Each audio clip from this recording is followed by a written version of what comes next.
अस्सलाम वालेकुम मोअज़्ज़ज़ ख़वातीन व हज़रात, प्रोग्राम राइट एंगल और मैं हूं अली मुमताज़। नाज़रीन, सन 2001 में अमेरिका अफ़गानिस्तान में गया और जाने की वजह यही बताई गई कि 9/11 में मुलव्वस दहशतगर्दों के खात्मे के लिए ये ऑपरेशन किया जा रहा है। ना सिर्फ ये कि फ़ज़ाई हमले किए गए, बल्कि उसके बाद अमरीकी फ़ौज और नेटो अफवाज भी अफ़गानिस्तान में मौजूद रहीं, जिसके नतीजे में पाकिस्तान में दहशतगर्दी का आगाज़ हुआ। और इस दहशतगर्दी की जंग में पाक फ़ौज की, पाकिस्तानियों की बहुत सी कुर्बानियाँ हैं, ऐसी कुर्बानियाँ कि जिसकी दुनिया में कहीं पर कोई मिसाल नहीं मिलती। और ये मामला बढ़ता रहा। और ना सिर्फ ये कि अफ़गानिस्तान के ज़रिए TTP ने आकर पाकिस्तान में हमले किए, हमारे अहम फ़ौजी तनसीबात पर हमले किए गए, मदारिस पर हमले किए गए, मसाजिद पर हमले किए गए, बाज़ारों में हमले किए गए, बल्कि वहीं से भारत भी ऑपरेट करता रहा। और कुलभूषण यादव, जो कि बलूचिस्तान से पकड़ा गया, वो भी भारतीय जासूस पाकिस्तान में जासूसी कर रहा था। और पाकिस्तान में भी इस अरसे में हम जानते हैं कि लाहौर शहर में श्रीलंकन टीम पर भी अटैक हुआ, कि जिसके बाद पाकिस्तान में इंटरनेशनल क्रिकेट का खात्मा हुआ। और फिर उसके बाद कई साल गुजर जाने के बाद, बहुत मेहनत के बाद और निगोसिएशंस के बाद पाकिस्तान में इंटरनेशनल क्रिकेट की वापसी हुई। अब भी सूरत हाल कुछ ऐसी है। अफगानिस्तान से अमेरिका जा चुका है। अमेरिका जिस तरह अफगानिस्तान से पहले गया, उसी तरह से अमेरिका ने अब भी किया। अमेरिका जब गया तो जाने के बाद वहां पर जो असला मौजूद है, अमरीकी साख्त का जो असला मौजूद है, वो अब भी इस्तेमाल हो रहा है और पाकिस्तान में दहशतगर्दी की कार्रवाइयों के लिए इस्तेमाल हो रहा है। मियाँ वाली एयरबेस पे जो दहशतगर्दी का हमला हुआ और जो दहशतगर्द मारे गए, उनसे जो असलाह मिला उसमें अमरीकी साख्त का ये असला था, जिसमें M16 राइफल्स थी, M4 थी, AK-74 थी, RPG-7। ये वो असला है जो कि अमरीका अफगानिस्तान में छोड़कर वहां से गया है। और पाक फौज पहले भी मुकाबला कर रही थी, आज भी मुकाबला कर रही है, और पाकिस्तानी कौम अपनी फौज के साथ खड़ी है। और यही वजह है कि हमने दहशतगर्दी की इस जंग में कामयाबी हासिल की और दुनिया को ये बताया कि हमारा मकसद क्या है, हमारा गोल क्या है, और हम अपने मिशन पर डटे हुए हैं और हम दहशतगर्दी का खात्मा करके रहेंगे। और जो भारत हम पर इल्ज़ाम लगाता रहा है, खासतौर पे मुंबई हमलों के बाद, वो दुनिया में ये एक पिक्चर पेंट करके पेश करने की कोशिश करता रहा है कि पाकिस्तान टेरर स्पॉन्सर करता है या पाकिस्तान एक टेररिस्ट स्टेट है, जबकि ये दुनिया जानती है और दुनिया को ये बावर भी कराया जा चुका है। और जिस तरह से भारतीय डिसइंफो लैब भी पकड़ी गई यूरोप में, ये सब उसके शवाहिद हैं कि पाकिस्तान दहशतगर्दी से मुतासर मुल्क है, मुतासरा मुल्क है, ना कि ये जो पाकिस्तान पर भारत की तरफ से इल्ज़ामात लगाए गए। हम पाक फौज के इन जवानों को, इन सिपाहियों को, इन ऑफिसर्स को हम सलाम पेश करते हैं जो मुल्क की सरहदों की हिफाजत कर रहे हैं। आज के प्रोग्राम में हम जहाँ पर सियासी जो मामलात हैं, जो डेवलपमेंट्स हैं, और जब अब इलेक्शंस की तारीख का भी ऐलान हो चुका है 8 फरवरी सन 2024, उससे पहले इलेक्शंस के लिए मुख्तलिफ पोलिटिकल पार्टीज की क्या तैयारी है, उस पर भी बात करेंगे। हमें ज्वाइन किया है PMLN से राना एहसान अफजल साहब ने। राना साहब का बहुत बहुत शुक्रिया कि आपने हमें ज्वाइन किया। पाकिस्तान तहरीक इंसाफ से हमें ज्वाइन किया है लालचंद मली साहब ने। मली साहब, आपको भी बहुत बहुत शुक्रिया for joining us on the show tonight. और अब से कुछ ही देर में हमें ज्वाइन करेंगे मेजर रिटायर्ड खुर्रम हमीद खान रोकड़ी साहब इस्तेकाम पाकिस्तान पार्टी से। जैसे वो ज्वाइन करेंगे तो हम उनको भी प्रोग्राम में शामिल करेंगे। सबसे पहले राना एहसान अफजल साहब, गुफ्तगू का आगाज़ आपसे करते हैं। दहशतगर्दी हमारे लिए नई नहीं है, दहशतगर्दी पहले भी होती रही, हम मुकाबला करते रहे, आज भी हम मुकाबला कर रहे हैं। और पाक फौज के जवानों, सिपाहियों, ऑफिसर्स की शहादतें जो हैं, ये इस बात का सबूत हैं कि हम दहशतगर्दी के खात्मा हमारा मिशन है और इंशाल्लाह हम इसमें कामयाब होंगे।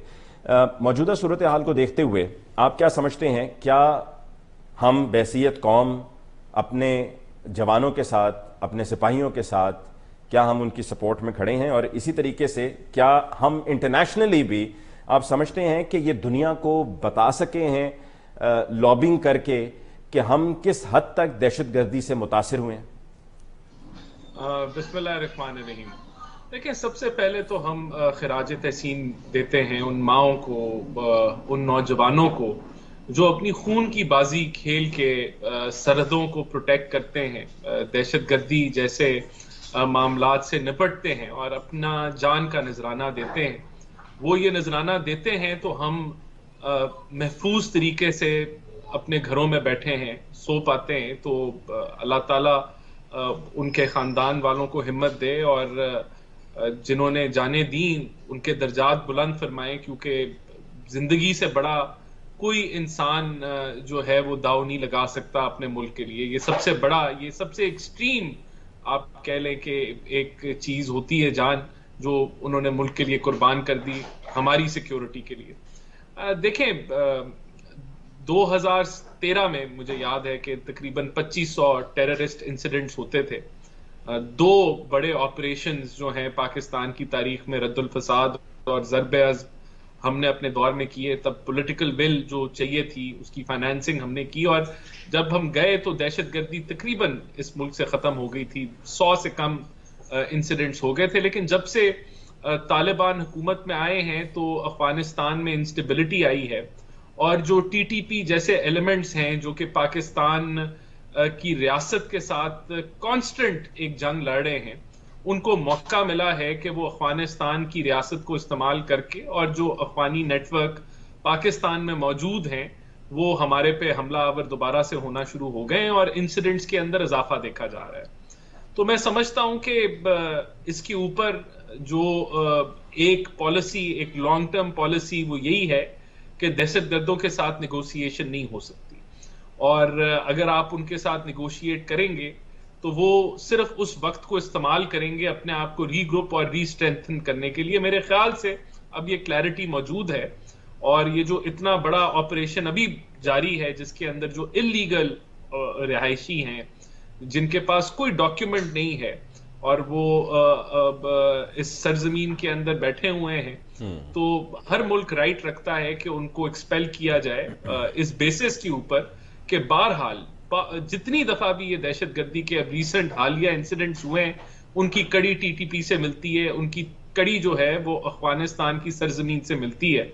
तो इस वजह से ये ऑपरेशन जो है कि जिसके अंदर इलीगल ऑक्यूपेंट्स को इस मुल्क से अखराज कराया जा रहा है वो जारी है, और डेफिनेटली ये एक रिएक्शन है इस तरह के अमल को ये दिखाने के लिए कि वो नाकाम है। लेकिन मेरे ख्याल से ये बेहतरी लाएगा, और ये बड़ा मुश्किल वक्त है। साहब, इसमें साथ में ये भी जरा शामिल कर लीजिए कि मिलिट्री कोर्ट्स जो बनाए इसलिए गए थे, या जिनका जो इस्तेमाल था वो ये था कि खासतौर पे जैसे कि एपीएस का अटैक हुआ, इसके अलावा और भी जब दहशतगर्दी के वाकयात हुए तो उसमें जो लोकली भी लोग इन्वॉल्व हैं उनको मिलिट्री कोर्ट्स के जरिए ट्राई किया जाए। अगर अब मिलिट्री कोर्ट्स को ही खत्म कर दिया जाएगा और इजाजत नहीं होगी कि जी ट्रायल्स उसमें मिलिट्री कोर्ट्स में किए जा सकें, तो फिर दूसरी साइड पे ऑन द अदर हैंड जो हमारी अदालतें हैं वहां पर वो प्रोसिक्यूशन पे बेस्ड हैं, ऑब्वियसली अंडरस्टैंडेबली प्रोसिक्यूशन पे बेस्ड हैं, तो प्रोसिक्यूशन वहां पर उस तरीके से वो शवाहिद नहीं फराहम कर पाती जिसकी वजह से रिलीफ मिल जाता है।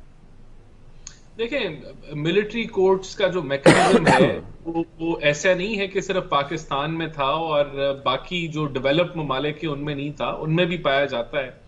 और जब आपने मिलिट्री कोर्ट्स को इस हद तक आपने रेगुलेट कर दिया है कि उसकी अपील का हक आप हाई कोर्ट्स में रखते हैं, आप और आपने ये भी महदूद कर दिया है मिलिट्री कोर्ट्स को कि सिविलियंस का सिर्फ ट्रायल मिलिट्री कोर्ट्स में स्पेसिफिक इंस्टेंसेस के अंदर हो सकता है कि जहां वो फौजी तनसीबात के ऊपर हमलावर हो या कोई टेररिज्म का इंसिडेंट हो, तो फिर मैं समझता हूं कि या तो आप अपने सिविलियन कोर्ट्स को उस हद तक आप पार ले आएं, और वो जो टाइम फ्रेम होता है कि आपने फैसले सुनाने उसके मुताबिक ले आए, तो फिर तो ठीक है। मैं भी कहूंगा कि आपको अब, क्योंकि एंड रिजल्ट तो ये कि अदल होना चाहिए, लेकिन अगर वो ऐसा नहीं हो रहा और वहां से दहशतगर्दों को फैसिलिटेशन मिल रही है, फैसिलिटेशन तो मैं नहीं कहूंगा कि उनको कोई रिलीफ का रास्ता मिल रहा है, तो फिर ये मैं समझता हूं कि ये क्योंकि हमारा मुल्क तो इस वक्त दहशतगर्दी से मुकाबला कर रहा है, हम तो ऑन ग्राउंड इन हालात को फेस कर रहे हैं,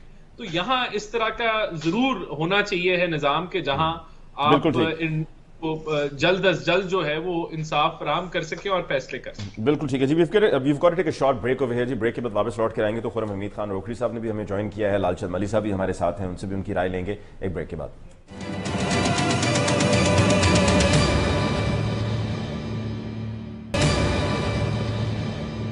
वेलकम बैक आफ्टर ब्रेक। जी, डिस्कशन को आगे बढ़ाते हुए खुर्रम साहब भी हमारे साथ हैं इस्तेकाम पाकिस्तान पार्टी से। खुर्रम साहब, आपकी नज़र में क्या वजह है एंड ये कौन लोग हैं जो हम इल्लीगल जो पाकिस्तान में अफगानी मौजूद हैं हम उनको वापस भेज रहे हैं, और वापस भी कहीं और नहीं बल्कि उनको उनके मुल्क ही वापस भेज रहे हैं, और पूरी दुनिया में इस तरह से होता है कि जहां कहीं कोई इल्लीगली रह रहा हो तो एक मखसूस टाइम फ्रेम होता है, उसके बाद लॉ टेक्स इट्स कोर्ट और उसके बाद हम उसको उनको वापस भेजा जाता है।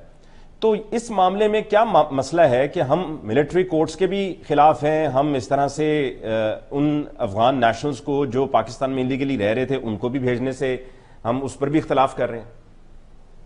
देखिए सर, हम ना अगर बिल्कुल न्यूट्रल हो के सोचें या बिल्कुल एक बैठ के सोचें और अपनी सोसाइटी को जरा उस पर तजिया करें तो ये समझ आता है कि हम बन गए एक लॉलेस सोसाइटी, और हमें हमारा इमोशनल जो डिसऑर्डर है वो इस हद तक पहुंच चुका है कि हम कुछ भी सोच सकते हैं और कुछ भी डिमांड कर सकते हैं और कुछ भी डिजायर कर सकते हैं।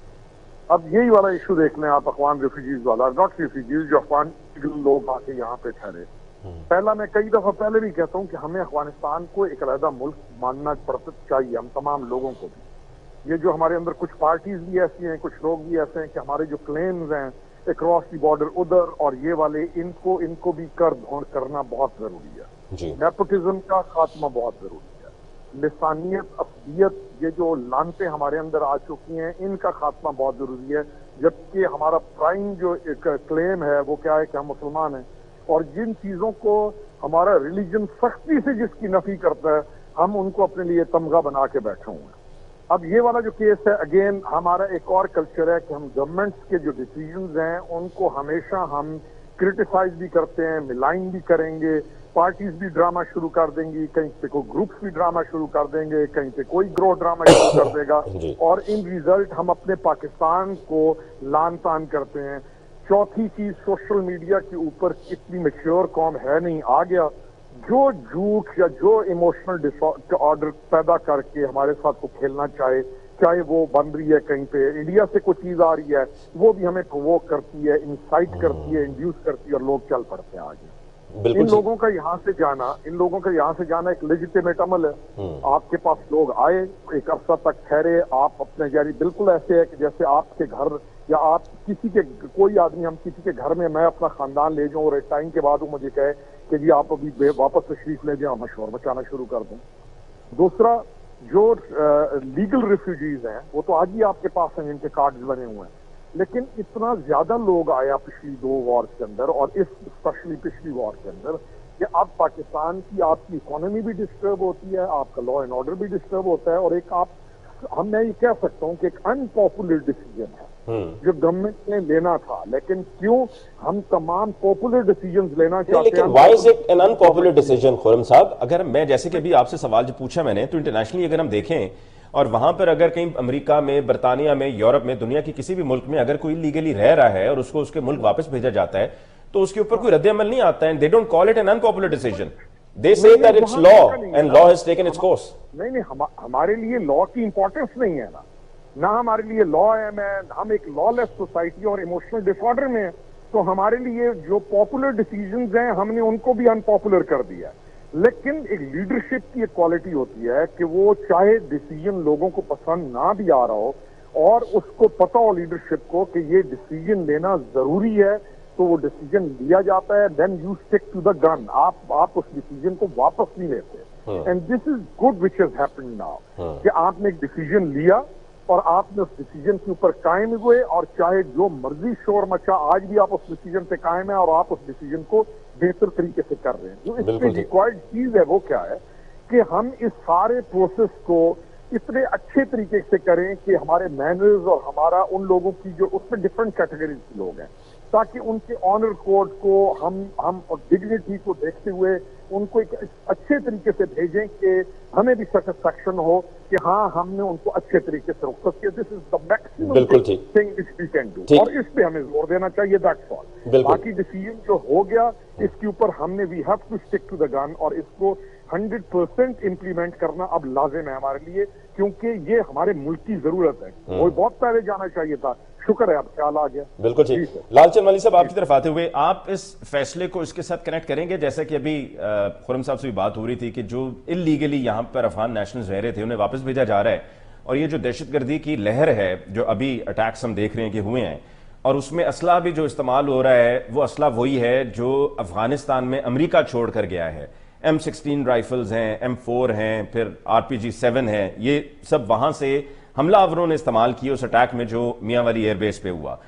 तो क्या इसको उसके साथ आप कनेक्ट करेंगे कि ये उसका रद्द अमल आ रहा है? क्योंकि एक तरफ हैरानगी है ये भी कि दुनिया में कहीं नहीं होता कि पाकिस्तानी कोई पाकिस्तान से बाहर या किसी भी मुल्क का कोई नेशनल की किसी मुल्क में इलीगली रह रहा है, वहां से उसको भेजा जाए और जिस मुल्क का है उस मुल्क की हुकूमत कह रही हो कि ये इसका आपको रद्द अमल आएगा, आपने बहुत गलत किया है। शुक्रिया अली मुमताज। सबसे पहले तो मैं हमारी सिक्योरिटी फोर्सेस ने जो जानों की कुर्बानी दी है, मैं उनको पाकिस्तान तहरीक इंसाफ की जानिब से सलाम भी पेश करता हूँ और इन वाकयात की सख्त तरीन अल्फाज में मजम्मत करता हूँ। हमें इस सारे मामले को रेट्रोस्पेक्टिव देखना पड़ेगा। ये सारी देन है हमें आमरीतों की। आप देखें, अफगान वार हुई जब जनरल ज़िया-उल-हक थे यहाँ पे, फिर वॉर ऑन टेरर हुआ तो जनरल मुशर्रफ थे यहाँ पे, और फिर हम पे इल्जामात लगते रहे। लेकिन फिर हम पे इल्जामात तो क्या, मुशर्रफ ने तो खुद अपने किताब में लिखा कि वो पैसे लेकर और पाकिस्तानियों को उनके हवाले करते रहे। फिर उन्हीं दौर में ये सारी सियासी पार्टियां थी, पाकिस्तान तहरीक इंसाफ के अलावा आपने देखा पाकिस्तान समेत अफगानिस्तान पाकिस्तान पे ये ड्रोन हमले होते रहे और उसका एक काउंटर या अपना नेगेटिव उसका इम्पैक्ट आता रहा जो इस वक्त तक मौजूद है। जहां तक ये पॉलिसी है कि देखिए, कोई भी मुल्क जो है वो ये कबूल नहीं कर सकता कि उस मुल्क में अनडॉक्यूमेंटेड लोग हों या उस मुल्क में ऐसे लोग रहते हों जिनका कोई जो है जिसमें उससे मिलते जुलते लोग या उनकी जो कम्युनिटी या नेशनलिटी के लोग इतनी बड़ी तादाद में इस किस्म की दहशतगर्दी कार्रवाइयों में भी पाए जाते हों। लिहाजा मैं रुकनी साहब की बात से भी एग्री करूंगा कि क्योंकि ये इंटरनेशनल मामलात हैं, इसमें यूनाइटेड नेशंस भी इन्वॉल्व है, तो हमें उसका तरीक़ेकार जो रखना चाहिए, जो मुख्तलिफ हलकों से जो आवाज़ें उठ रही है वो ये है कि हमें नी जर्क रिएक्शन नहीं देना चाहिए। हमें उसको इस प्रोप्राइटी के साथ करना चाहिए, इस सुकून के साथ और उस इंटरनेशनल स्टैंडर्ड्स के साथ करना चाहिए, ताकि इसका फिर हमें कोई कहीं हमें जवाबदेही उसकी ना देनी पड़े। जहाँ तक अफगानिस्तान, तो यह आपने देखा कि जब से ये मौजूदा हुकूमत जो तालिबान की कायम हुई है, तो तब से पाकिस्तान पे कई हमले हो चुके हैं मुख्तलिफ बॉर्डर के हवाले से आपने देखा है। तो यकीनी तौर पे हमारे लिए को वहाँ पे कोई अच्छी इन्वायरमेंट नहीं है।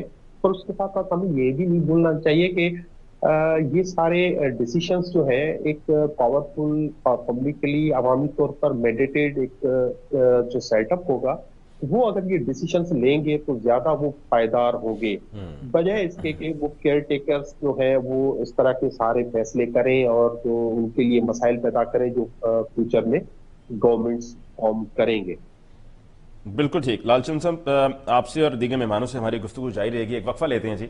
और ये जो हमने आगे सियासी बात करनी थी, लेकिन जो भी लालचंद साहब ने पॉइंट रेज किया ना कि जी अगर कोई इंटरिम गवर्नमेंट हो तो उससे बेहतर है कि मुस्तकिल हुकूमत जो भी मुंतखब होकर आए वो ये फैसले ले, तो वो ज़्यादा बेहतर है। इस पर मैं राना एहसान अफजल साहब की राय लूँगा, फिर उसके बाद हम पोलिटिकल जो मामला है उस पर बात करेंगे एक ब्रेक के बाद।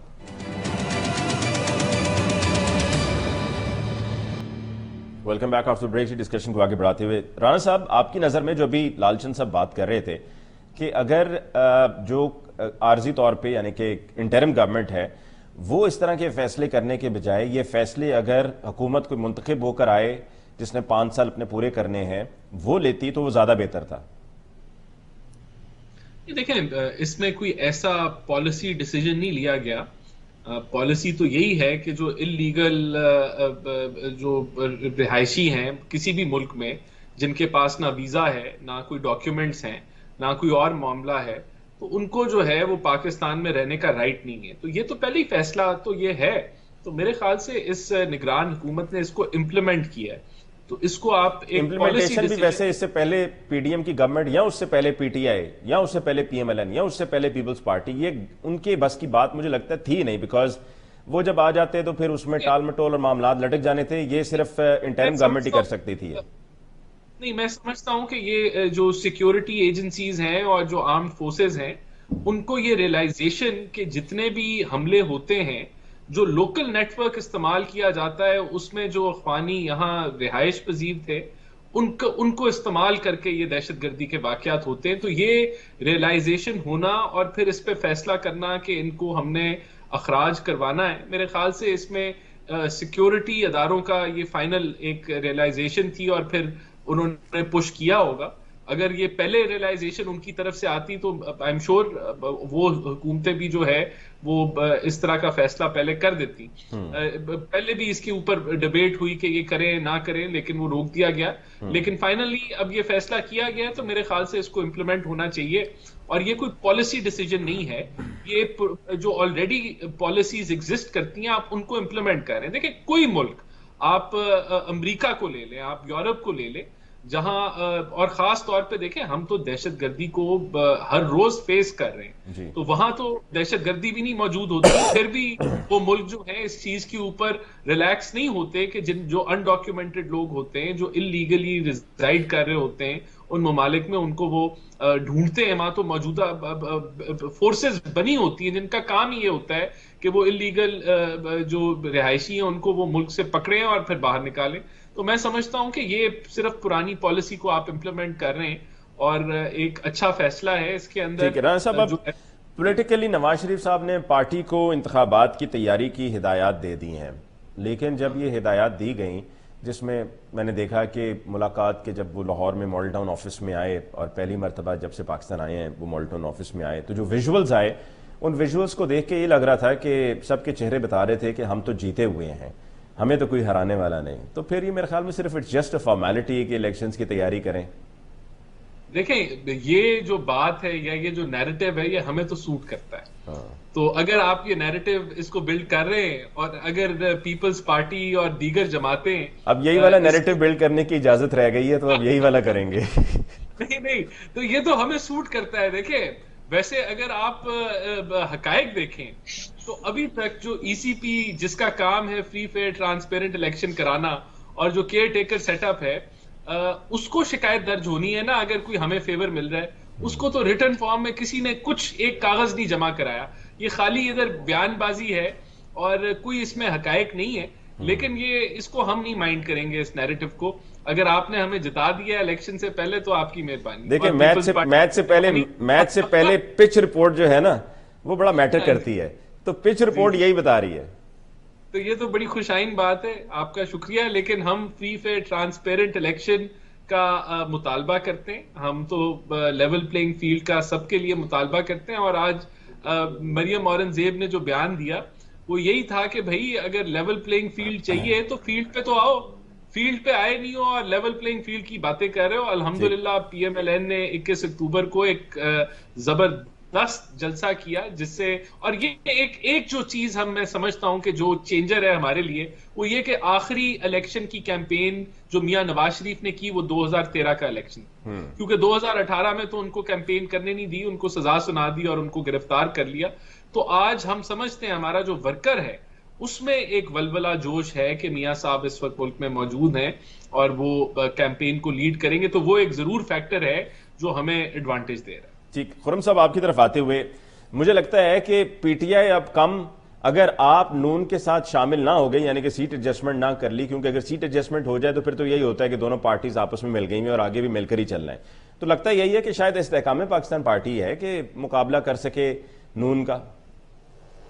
सर मुकाबला करेगी और मुकाबला करना चाहिए। हर पार्टी को अपना इलेक्शन में जिस तरीके से हिस्सा डालना चाहिए उसे डालना चाहिए। हमने तो इलेक्शन कैंपेन भी स्टार्ट कर दी, बाकी पार्टीज की अभी इलेक्शन कैंपेन उस तरीके से शुरू नहीं हुई और हम तो फील्ड में आ गए। अब सिचुएशन ये है कि अभी थोड़ी देर पहले मैं और राना साहब एक प्रोग्राम में थे और वहां पे भी यही बात हुई। मैं फिर उस बात को रिपीट करूंगा कि हमारी जो सिचुएशन ये आ रही है कि नेशनल पार्टीज जो हैं वो भी सुकड़ कर सूबों के अंदर भी महदूद हो गई हैं डिफरेंट कॉर्नर्स के अंदर, और जो हालात वाकयात बने उसको हम, जो एक लॉन्ग क्रिटिसिज्म है, रिपोर्ट है, वो चलती रही, उसको छोड़ें। हम आगे जो नजर आ रहा है कि इलेक्शन के बाद जाकर डेफिनेटली, पहले तो था ना कि सेंटर के अंदर अलायंसेस बनेंगे और सेंटर के अंदर कोई एक गवर्नमेंट आएगी जो सिंगल मेजोरिटी ना ले सके। अब तो लग रहा है प्रोविंसेस के अंदर भी यही चीज होनी है और हमें तमाम को निहायत मैच्योरिटी के साथ, निहायत हिल्म और निहायत एक अच्छी रविश के साथ आगे बढ़ना है ताकि हम आगे बढ़कर कोई ऐसी स्टेबल गवर्नमेंट फॉर्म कर सके जो अगले 5 साल चले।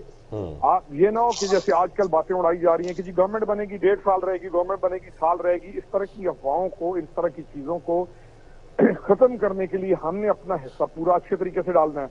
आप जो बात कर रहे थे, एक और मैं बात करूंगा, आप कह रहे थे सर कि गवर्नमेंट कुछ और आती तो ये डिसीजंस लेना आसान होते इलेक्टेड गवर्नमेंट के लिए। हमारे सर्कमस्टांसेस डिफरेंट है, हमारे लिए वो इलेक्टेड गवर्नमेंट के लिए वो डिसीजंस लेना आसान नहीं है। भला इस गवर्नमेंट का जो है, और ये गवर्नमेंट भी पाकिस्तान ही की गवर्नमेंट है, लेट्स नॉट थिंक कि ये किसी और जगह से आए हैं। एक ये अच्छा फैसिलिटेट कर गए कि जब नेक्स्ट गवर्नमेंट आए इलेक्टेड तो उसके लिए मसाइल कम और वो एक स्टेबल फॉर्म में आगे बढ़ सके। तो हमें तो इस चीज में आई फील प्रिविलेज्ड कि ये अच्छा हो रहा है। वो स्टेप जो इलेक्टेड गवर्नमेंट के लिए मुश्किल होते हैं वो अब लिए जा रहे हैं, और एक पॉलिसीज भी ठीक बनाई जा रही हैं जिसको आगे हमने लेकर चलना है। और आगे हम कैसे चलते हैं ये हमारे पे डिपेंड करता है, और हम कैसे पाकिस्तान के लिए बेहतरी सोचते हैं ये हमारे पे डिपेंड करता है। लालचंद साहब, आपकी तरफ आते हुए पीटीआई का तो यही लग रहा है कि बस कहीं से शायद कोई कैंडिडेट आपको मिल जाए जो टिकट आपकी ले ले, वरना आए रोज पार्टी छोड़ने के ऐलानात हो रहे हैं, और जो पार्टी अभी तक जिन्होंने नहीं छोड़ी वो रुपोश हैं, और इलेक्शंस तक मेरा ख्याल में वो रुपोश ही रहेंगे, और अगर वो रुपोश ही रहेंगे तो फिर वो कंटेस्ट कैसे करेंगे? सर देखें, इस वक्त जो है आपको दो चीजों में फर्क महसूस करना होगा। एक है इमरान खान साहब जो आजकल अलामत बन चुके हैं ईमानदारी की, बहादुरी की, जुर्रत की, सलामती की। और दूसरी तरफ जमातें हैं जो किंग्स पार्टियां बन गई हैं, बी टीम बनी हुई हैं, और वो अलामत बन चुके हैं माफियों की, तलाकियों की, एनआरओ की, चोरियों की, माफियाज की। तो यकीनी तौर पर ये अवाम, पाकिस्तान के अवाम जो है वो फैसला करेंगे कि वो किसको वोट दे रहे हैं, और उनके शऊर को आप इतना कम ना समझें कि सिर्फ इनके कहने पे कोई इनको वोट मिल जाएंगे। अब लेकिन आपके पास तो पोलिंग एजेंट्स भी नहीं होने ना। अभी तो आप कहीं पे कन्वेंशन करते हैं तो वहां पर आकर कुर्सियां उठा के ले जाते हैं, आपका स्टेज उखाड़ दिया जाता है, आपके लोगों को गिरफ्तार कर लिया जाता है, चाहे आप वो 4 दीवारी के अंदर ही क्यों ना कर रहे हो, आपको कन्वेंशन भी नहीं करने की इजाजत। शुक्रिया अली मुमताज, आपको इस बात का इदराक है और आप पाकिस्तान का मीडिया ये अच्छी तरह से देख रहा है और समझ रहा है। लेकिन अफसोस की बात यह है कि ये इलेक्शन कमीशन को नजर नहीं आ रहा। इलेक्शन कमीशन जो बार बार तो क्या मैं कह रहा हूं, जब से ये मौजूदा इलेक्शन कमीशन जब से वजूद में आया है तो ये एक इलेक्शन नहीं करवा सका जो फ्री, फेयर एंड ट्रांसपेरेंट हो।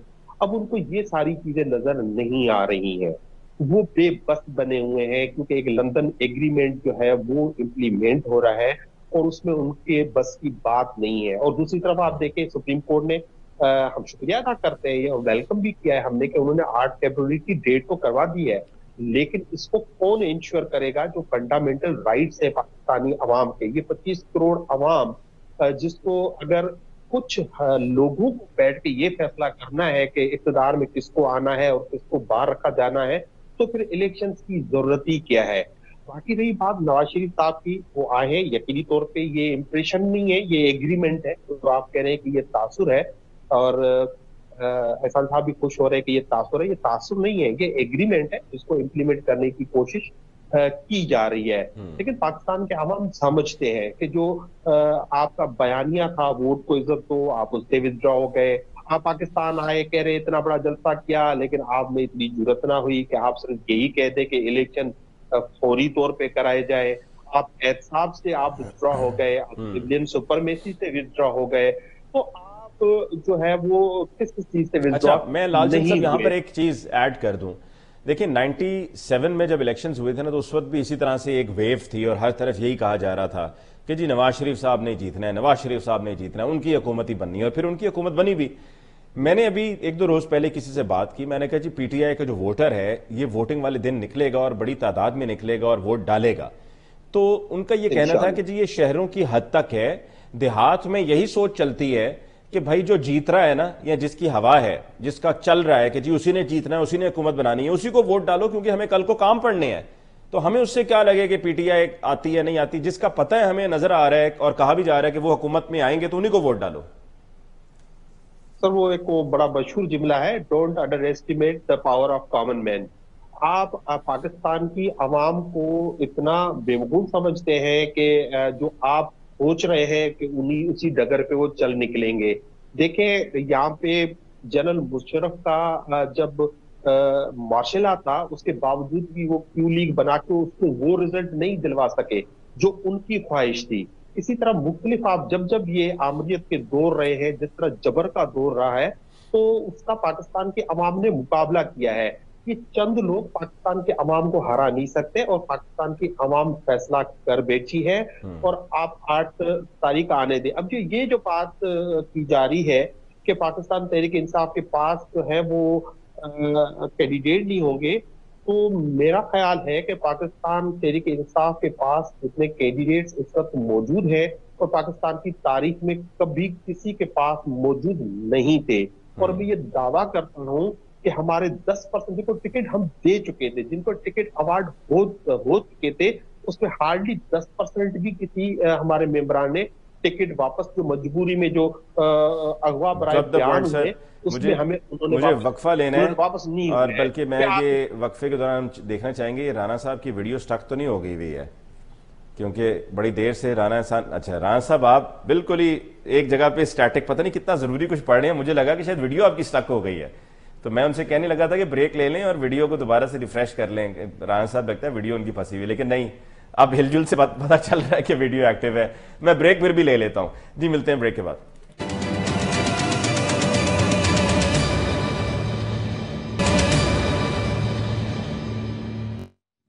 वेलकम बैक आफ्टर ब्रेक जी। आपके ये तासुर नहीं, ये एग्रीमेंट है एज पर मली साहब। देखें, पीटीआई जो है वो एक ऐसा तासुर दे रही है कि उनके साथ कोई ज्यादती हो रही है। इनके पास एक जमहूरी रास्ता मौजूद था, नेशनल असेंबली के अंदर ऑपोजिशन का रोल अदा करते, केपीके की हुकूमत चलाते, पंजाब की हुकूमत चलाते, तो इनकी सियासत आज कहीं और होती। इन्होंने जमहूरी रास्ता नहीं लिया और इन्होंने रास्ता लिया साइफर के ऊपर जाली प्रोपेगेंडा करने का, इंपोर्टेड हुकूमत का। मीर जाफर, मीर सादिक के नारे लगाए, नफरत के बीज बोए अवाम के अंदर, जिसकी वजह से 9 मई का वाकया हुआ। और आज ये जेरे अताब हैं कानूनी कार्रवाई की वजह से, जो इन्होंने एक टक्कर ली अदालत रियासत के साथ, तो उसके नतीजे ये भुगत रहे हैं। ये भूल गए हैं कि 2018-17 के अंदर जब ये पनामा में, जिसके अंदर मियां नवाज शरीफ का नाम भी नहीं था, उनको जब इकामा पे निकाला गया और व्हाट्सएप के ऊपर जेआईटी बनाई गई, मॉनिटरिंग जज सुप्रीम कोर्ट के बैठाए गए, नैब की अदालत के ऊपर मियां नवाज शरीफ को खाली जेल में नहीं रखा, उनको सजा सुना दी और उनको इलेक्शन की कैंपेन नहीं लड़ने दी और फिर आरटीएस बिठाया। तो वो ये पीटीआई तो तब इक्तदार में आई। तो आज ये अपने हालात को कंपेयर कर रहे हैं 17-18 के साथ। नहीं, आपके पास जमहूरी रास्ता था, आपने नहीं अपनाया, आपने रियासत से टक्कर ली, तो आप ये सारा कुछ भुगत रहे हैं। हमें किस डील की जरूरत होगी? क्या मियां नवाज शरीफ को जो सारे मामलात मैंने आपको गिनवाए, उनको पॉलिटिकली विक्टिमाइज नहीं किया? उनके साथ उनकी फैमिली को जो है विक्टिमाइज नहीं किया गया? बिल्कुल किया गया। तो आज अगर अदालतों में उनकी अपीलें एक्सेप्ट हो गई हैं, अगर उनको बेल मिल गई है, अदालतों से मिली है, तो इसको आप कह रहे हैं कि जी ये कोई बड़ा कोई मामला हो गया। उसके अलावा मुझे बताएं क्या इनकी बात में लॉजिक है या सेंस है? क्या हमें मिल गया जो हम, बिल्कुल मियां साहब के आने से एक वलवला जोश का लहर पूरी कौम में देखा जाता है। वो 21 अक्टूबर का जलसा उसकी गवाही देता है और हमारा वर्कर मुतहरिक हो गया है। तो हम जो है वो एक इलेक्शन कैंपेन लॉन्च कर रहे हैं और हम तो खुद डिमांड करते हैं कि फ्री फेयर ट्रांसपेरेंट इलेक्शन होना चाहिए। हम तो खुद डिमांड करते हैं कि कोई मुदाखलत नहीं होनी चाहिए। लेकिन बात ये है कि आप चाहते हैं कि 9 मई को बुला दिया जाए और आपको जो है वो खुली इजाजत मिल जाए कि जो मर्जी आप करें। तो 9 मई के वाकयात को आप रोकेंगे कैसे? कैसे दोबारा दोहराने से रोकेंगे जब एक जमात ने रास्ता ही वो अपनाया टक्कर लेने का? लेकिन देखिए इसमें राना साहब थोड़ा सा जरा कुछ नेचुरल होना चाहिए ना। अब जिस तरह देखिए, अगर आंसर शीट पे नाम भी आप लिख दें किसी और का जिस पे से आप देखकर छाप रहे थे, तो फिर पीछे जो है वो यही इंप्रेशन जाता है कि एवरीथिंग इज सॉर्टेड। नहीं देखिए, ये आई डोंट थिंक कि जो मुल्क है उसके अंदर कोई इस तरह का मामला होना चाहिए। फ्री फेयर ट्रांसपेरेंट इलेक्शन होने चाहिए। लेकिन मैंने आपको बड़े वाज़ेह तरीके से एक्सप्लेन किया कि पीटीआई क्यों आज जिन मसाइल का सामना कर रही है उसकी क्या वजूहात है। वो इनकी सियासत का तर्ज है। जो इन्होंने अपनाया, इनके पास और भी ऑप्शंस थी ना। ठीक, ऑप्शंस ठीक है। मुझे प्रोग्राम को क्लोज करने से पहले लालचंद साहब क्विकली जी आपकी तरफ आते हुए योर क्लोजिंग कमेंट। जी देखें, मैं ज्यादा डिटेल में कोई कमेंट तो नहीं करता, बस मैं सिर्फ इतनी बात कहना चाहूंगा कि आजकल एक लतीफा बड़ा मशहूर हो रहा है कि जब लेवल प्लेइंग फील्ड की बात होती है तो मियां साहब नाराज हो जाते हैं कि वो कहते हैं कि ये एवन फील्ड की बात कर रहे हैं। तो एवन फील्ड एक हकीकत है। पनामा में की वजह से उनकी अपनी हुकूमत, इमरान खान तो हुकूमत में नहीं थे, मियां नवाज शरीफ साहब खुद प्राइम मिनिस्टर थे, जब वो नाअहल हुए उसमें हमारा क्या कसूर? अगर ये इसकी शिकायत इनकी किससे है? कोई इमरान खान से शिकायत है? इमरान खान कोई सुप्रीम कोर्ट के जज थे? इमरान खान कोई चीफ ऑफ आर्मी स्टाफ थे? इमरान खान कोई आईएसआई के हेड लगे हुए थे? इमरान खान तो एक सियासतदान थे। इमरान खान तो एक सियासतदान थे, लेकिन उनको अपनी हुकूमत में ही सब कुछ हुआ, हुकूमत में ही हुआ। इसका पाकिस्तान तहरीक इंसाफ से कोई ताल्लुक नहीं है। और जो कुछ इनसे हुआ, अगर ये वो इमरान खान के साथ, पाकिस्तान तहरीक इंसाफ के साथ ये समझते हैं कि हम उसका बदला ले रहे हैं, तो ठीक है, ये ले बदला। अगर पाकिस्तान को इसी तरह चलाना चाहते हैं तो चलाएं, बेशक, इससे तो हमें कोई एतराज नहीं है। ठीक है। लालचंद साहब आपको बहुत बहुत शुक्रिया कि आपने हमें ज्वाइन किया। राना एहसान अफजल साहब आपको बहुत बहुत शुक्रिया। खुर्रम हमीद खान रोकड़ी साहब आपको बहुत बहुत शुक्रिया। नाज़रीन, इसके साथ ही आज के प्रोग्राम का वक्त खत्म हुआ चाहता है। मुझे अली मुमताज़ को दीजिए इजाज़त। अल्लाह ने के बाद।